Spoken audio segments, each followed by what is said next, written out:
So one more time आणि one more नवीन विषय आपल्यासोबत आहे schizophrenia. Yes if I am pronouncing it right. Yes okay. So खूप कमी वेळेस आपण हे ऐकलंय पण जास्त वेळेस अनुभवलंय.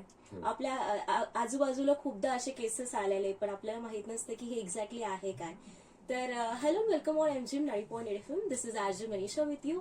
आणि सध्या माझ्यासोबत आहे doctor Amol Pathrikar sir, neuro psychiatrist and de addiction specialist. Hello sir, how are you? I am good.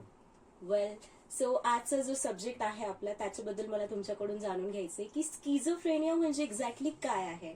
आणि त्याच्यानंतर तर आपण खूप काही डिस्कस करणार आहोत पण त्याच्यासोबतच जर तुम्ही डीपली याला क्लॅरिफाय केलं आमच्या Yes. लिसनर्सला, Yes. It would be really grateful. अगदी बरोबर. आता स्किझोफ्रेनिया आहे ना, आता नाव थोडं कॉम्प्लिकेटेड आहे याचं, पण हा आता जरा वाढत आहे मागच्या काही वर्षांपासून. आणि आपल्या सोसायटीमध्ये, समाजामध्ये भरपूर पेशंट आहेत त्याचे. अच्छा. एक 100मधून एका व्यक्तीला स्किझोफ्रेनिया आजार होण्याचे चान्स असतात. आता त्याचं प्रमाण थोडं वाढत आहे जसं मी सांगितलं. आता स्किझोफ्रेनिया हा काय ना, एक थोडा गंभीर मानसिक आजार आहे.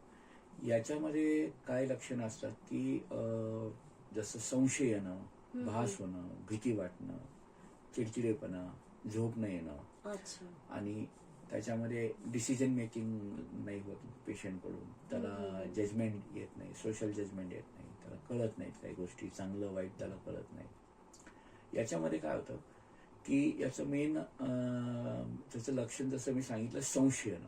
आता संशय पण वेगवेगळ्या प्रकारचे असतात, ज्याच्यामध्ये जसं आपण म्हणतो, समजा कोणी लोक जर बाजूला बोलत असले तर रुग्णाला असं वाटतं की ते माझ्याच बद्दल बोलतायत म्हणून. ओके. हा, किंवा ते काही तिकडं बघून हसले तर असं वाटतं मलाच बघून हसतायत. याला म्हणतो आपण डेल्युजन ऑफ रेफरन्स. डेल्युजन म्हणजे काय, तर त्याची व्याख्या तशी आहे की फॉल्स बट फर्म बिलीफ. म्हणजे की बिलीफ आहे, माझा जो विश्वास आहे तो खूप फर्म आहे पण तो खोटा आहे. पण हे त्या व्यक्तीला वाटत असते की ते सगळं खरं घडत आहे म्हणून.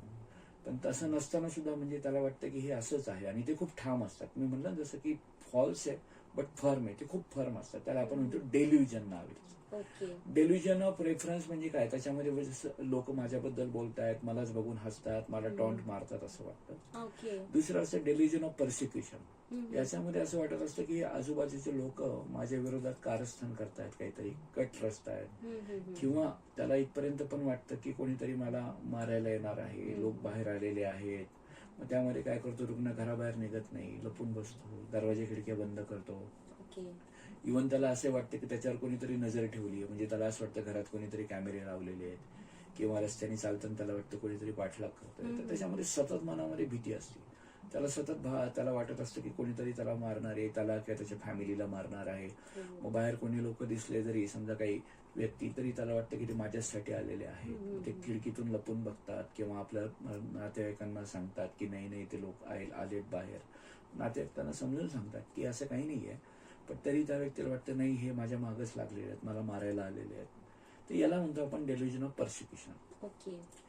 तिसरं डेल्युजन एक असतं डेल्युजन ऑफ इन्फिडेलिटी. ते पण खूप कॉमन आहे.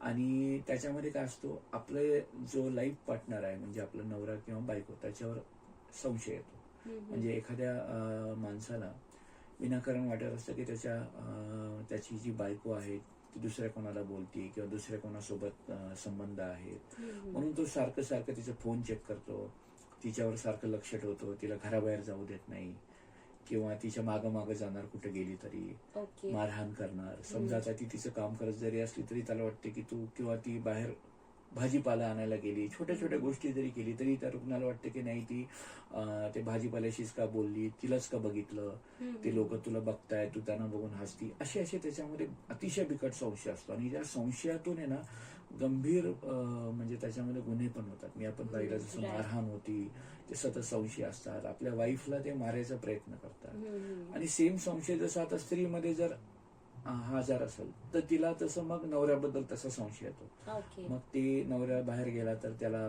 कंटिन्यू फोन करणार, त्याचं लोकेशन चेक करणार, स्टेटस चेक करणार, कुठं आहे, काय आहे, कामाच्या ठिकाणी पण सारखं फोन करणार, त्याचा पण पाठलाग करणार, जाऊन चेक करत राहणार, म्हणजे त्याला की हा कुठं बाहेर तरी भेटत नाहीये कोणासोबत तरी. मग तो नवरा समजून सांगतो की असं काही नाहीये, मग ती भयंकर चिडचिड करणार आणि ती मनातून खूप फ्रस्ट्रेट होणार. इव्हन तिला आत्महत्येचे विचार येणार, कारण तिला वाटतं की आता माझ्या आयुष्यात काही नाही राहिलं, माझा नवरा माझ्यामध्ये रस घेत नाही, बाहेरच जातो कोणाकडं तरी. ही असं डेल्युजन ऑफ इन्फिडेलिटी म्हणतो. म्हणजे त्याला त्या वाईफवर किंवा नवऱ्याला म्हणजे नवऱ्याला त्याच्या बायकोवर किंवा बायकोला नवऱ्यावर संशय येणं. एक खूप कॉमन आहे आता त्याला म्हणतो आपण डेल्युजन ऑफ ब्लॅक मॅजिक. तसं तर ते थोडंसं आपल्या कल्चरमध्ये पण आलंय की याच्यात थोडं काही काही वाटलं. आपण नॉर्मली सुद्धा आपले जे जुने म्हणजे आपले आई आजी आजोबा, इव्हन आजकाल काही चांगल्या प्रगत घराण्यांमध्ये सुद्धा अजूनही काही असं काही झालं, थोडाफार काही आजार वाटलं तर त्यांना वाटतं की काहीतरी कोणीतरी आपल्याला काहीतरी केलं आहे. आपण त्याला शब्द वापरतो, जसं कोणी करणी वगैरे केली म्हणतात, ब्लॅक मॅजिक केलं, कोणी काही खाऊ घातलं असं वाटत असतं. हा, पण स्किझोफ्रेनियामध्ये त्या लोकांना ते खूप जास्त स्ट्रॉंगली वाटतं ते की ह्यांनी कोणीतरी मला काहीतरी दिलेलं आहे. मग ते बऱ्याच वेळा काय करतात, घरात जेवत नाही, त्यांना वाटतं घरात काहीतरी मिक्स केलंय जेवणात, किंवा मग ते घरामध्ये पण म्हणजे ते सगळं जेवण आपल्याच हाताने घेणार, त्यांना वाटतं काहीतरी कोणी खाऊ तर नाही घातलं मला, घरामध्ये पण त्यांना संशय येतो.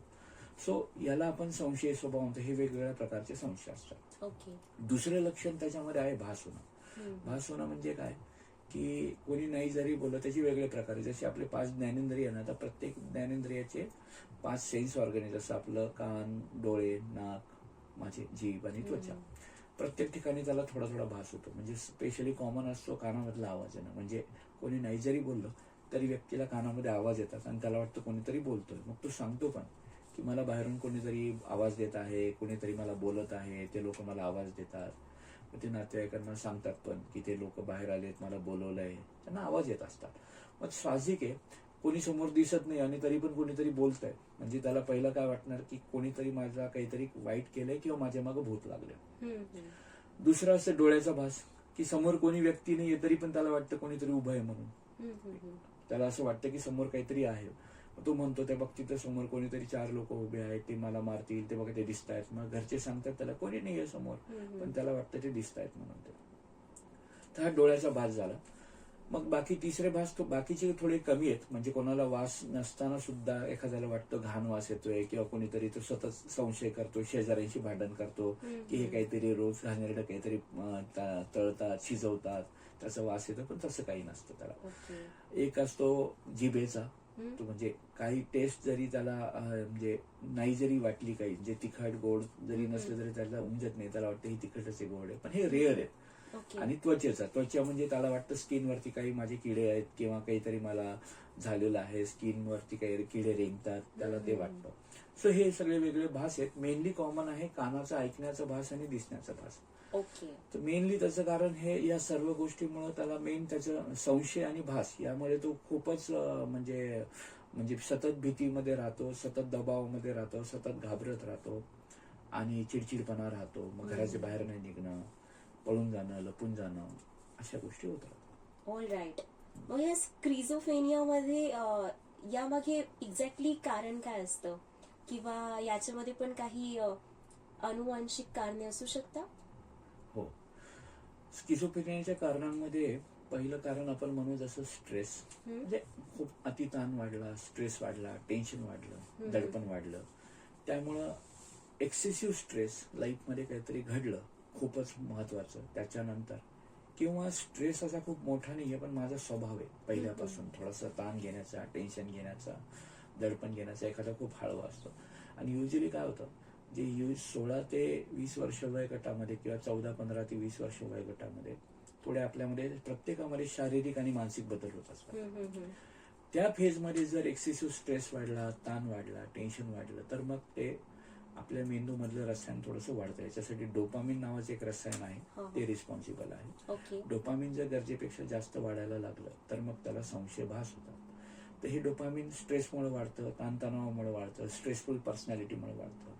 दुसरं की कारण आजूबाजूला तुमच्या घरातलं वातावरण काय, काही मुलं लहानपणापासून घरामध्ये हिंसा पाहतात, किंवा पॉवर्टी, अनएम्प्लॉयमेंट, घरामधलं वातावरण, ते सतत टेन्शन मध्ये राहणं, मग त्यांच्यामध्ये त्या वयामध्ये तसे बदल होतात. युजली एज जे आहे स्किझोफ्रेनिया म्हणजे बऱ्याच पेशंट मध्ये ते यंग एज मध्ये खूप चालू होतं. कोणत्या एज मध्ये? जसं मी म्हणलं ना की ते 14, 15 ते 20 वर्षाच्या वयोगटामध्ये, तसं ते कोणत्याही एज मध्ये स्टार्ट होऊ शकतं, पण मेनली कॉमनली यामध्ये जास्त दिसतं. कारण काय असतं या फेजमध्ये सगळ्यात जास्त हार्मोनल चेंजेस होतात, म्हणजे मानसिक आपल्यामध्ये बदल होत असतात. आणि तोच एक फेज असतो ज्यामध्ये आपण म्हणजे अजूनही आपल्याकडे 10th येते, 12th येते आणि त्याचा स्ट्रेस असतो, ऍडिशनल स्ट्रेस असतो.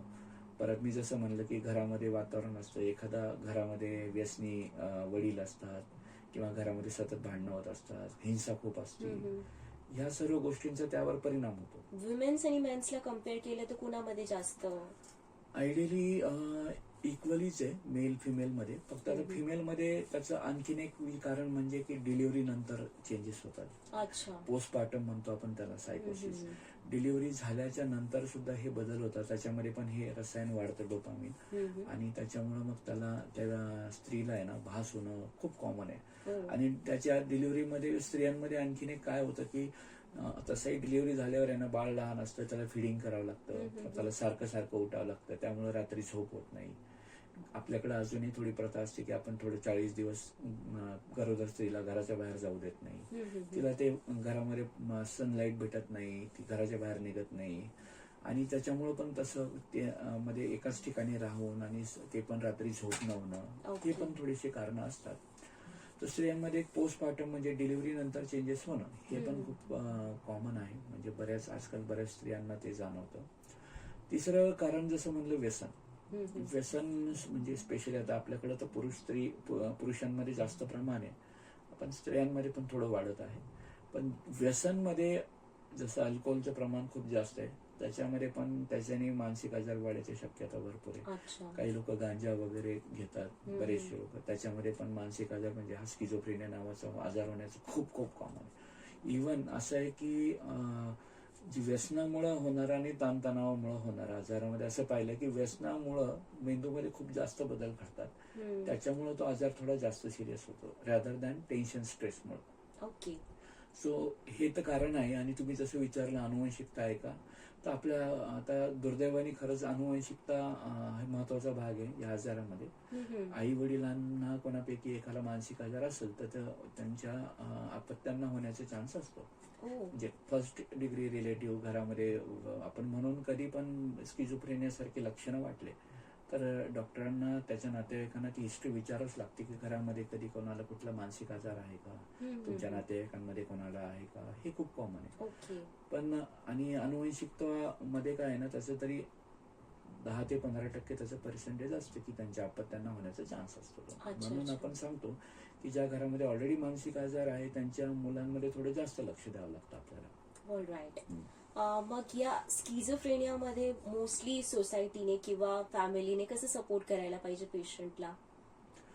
सर्वप्रथम मी सांगाल की फॅमिलीमध्ये काय की जेव्हा मी आता सांगितलं हे सर्व लक्षणं, पहिलं तर ते लक्षणं ते लक्षात येणं गरजेचं आहे म्हणजे फॅमिलीच्या. आणि सर्वप्रथम त्याच्यात काय की डॉक्टरकडे जाणं, हेल्प घेणं. कधी पण असं कुठल्याही लक्षणं जाणवल्यावर सर्वप्रथम डॉक्टरांकडे जावं. कारण कुठल्याही प्रकारच्या मानसिक आजारामध्ये किंवा स्पेशली स्किझोफ्रेनियामध्ये काय की जितक्या लवकरात लवकर निदान होईल तेवढ्या लवकरात लवकर ट्रीटमेंट चालू होईल तर ते लवकरात लवकर क्युअर होतं. म्हणजे त्याला असं झालेलं आहे की लवकरात लवकर जर ट्रीटमेंट झाली तर पेशंटला ट्रीटमेंट करून गोळ्यानंतर पण होऊ शकतात. बट जर उशीर झाला तर मग मात्र त्याला ट्रीटमेंट बरीच लॉंग टर्म चालते. ऑलरेडी हा क्रोनिक इलनेस आहे, युजली याला लाईफ लॉंग मेडिसिन्स लागतात, घ्यावं लागतात. त्यामुळं काय की त्यांना ट्रीटमेंट जाणं गरजेचं आहे खूप. हे सगळ्यात महत्वाचं आहे की डिटेक्शन म्हणजे निदान आणि अर्ली ट्रीटमेंट, अर्ली इंटरव्हेन्शन हे सगळ्यात महत्वाचं आहे. फॅमिलीमध्ये बाकी आपण म्हणतो की बऱ्याच वेळा आता हा रुग्ण चिडचिडपणा असतो तर त्याला समजून घेणं गरजेचं. आता काही वेळेस कसं असतं की नातेवाईक तो खूप जास्त चिडला की ते पण तसंच रिस्पॉन्ड करतात त्याला. तर त्याच्यामध्ये आपल्याला लक्षात ठेवायला पाहिजे की तो ते काही मुद्दामून नाही करत आहे, त्याला तो आजार आहे म्हणून होत आहे त्याला, आणि ट्रीटमेंट केली तर तो व्यवस्थित राहू शकतो. तो त्याला सपोर्ट देणं गरजेचं आहे. ट्रीटमेंट जेव्हा आपण चालू करतो तेव्हा एक गोष्ट सगळ्यात महत्वाची असते ते म्हणजे मेडिसिन्स खूप टाइम टू टाइम जाणं. त्याच्यामध्ये या आजारामध्ये असं नाही आहे की मी कधी मेडिसिन घेतली कधी नाही घेतली नाही, तर त्याच्याने आजार बळावत होतो. म्हणून नातेवाईकांना मी युजली असं ऍडवाइस करतो की गोळ्या औषधं पेशंटच्या नातेवाईकांनीच त्यांना द्यावे आणि त्यांच्या समोर द्यावे, रेग्युलर द्यावे, रेग्युलर फॉलोअप ठेवावं. मी युजली कोणालाही डेट देतो तर गोळे संपायचे 2-3 दिवस अगोदरची डेट देत असतो. सो याच्यामध्ये रेग्युलरिटी ऑफ मेडिसिन्स तो नातेवाईकांनी खूप म्हणजे वेळेपूर्वक लक्षपूर्वक ते करायला पाहिजे त्यांना.